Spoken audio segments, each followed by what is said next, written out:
Hey guys, welcome to the Daily Devotions Bible in 1 Year New Testament reading.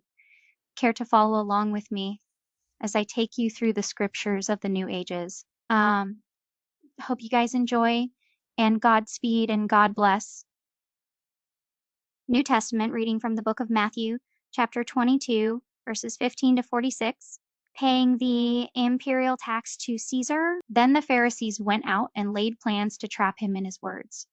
They sent their disciples to him along with the Herodians. Teacher, they said, we know that you are a man of integrity and that you teach the way of God in accordance with the truth.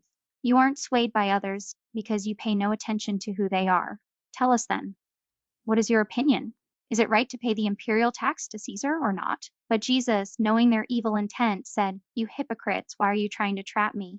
Show me the coin used for paying the tax. They brought him a denarius, and he asked them, Whose image is this? And whose inscription? Caesar's, they replied. Then he said to them, So give back to Caesar what is Caesar's, and to God what is God's. When they heard this, they were amazed. So they left him and went away. Marriage at the resurrection. That same day, the Sadducees, who say there is no resurrection, came to him with a question. Teacher, they said, Moses told us that if a man dies without having children, his brother must marry the widow and raise up offspring for him. Now there were 7 brothers among us. The first one married and died, and since he had no children, he left his wife to his brother. The same thing happened to the second and third brother, right on down to the 7th. Finally, the woman died. Now then, at the resurrection, whose wife will she be of the 7, since all of them were married to her? Jesus replied, You are in error because you do not know the scriptures or the power of God. At the resurrection, people will neither marry nor be given in marriage.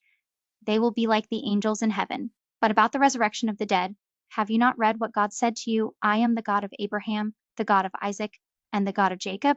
He is not the God of the dead, but of the living. When the crowds heard this, they were astonished at his teaching, the greatest commandment.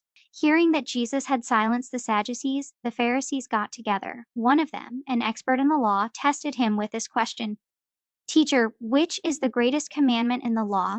Jesus replied, Love the Lord your God with all your heart, and with all your soul, and with all your mind. This is the first and greatest commandment. And the second is like it. Love your neighbor as yourself. All the law and the prophets hang on these 2 commandments. Whose son is the Messiah? While the Pharisees were gathered together, Jesus asked them, What do you think about the Messiah? Whose son is he? The son of David, they replied. He said to them, How is it then that David, speaking by the Spirit, calls him Lord? For he says, The Lord said to my Lord, Sit at my right hand until I put your enemies under your feet. If then David calls him Lord, how can he be his son? No one could say a word in reply, and from that day on, no one dared to ask him any more questions. Thanks so much for watching. Join me 3 times a day, every day, as we capture the entire Bible and all of its wonders in 365 days. For other scriptures, consider watching all 4 parts of my series, Old and New Testaments, Psalms, and Proverbs. Thanks again. God bless and Godspeed.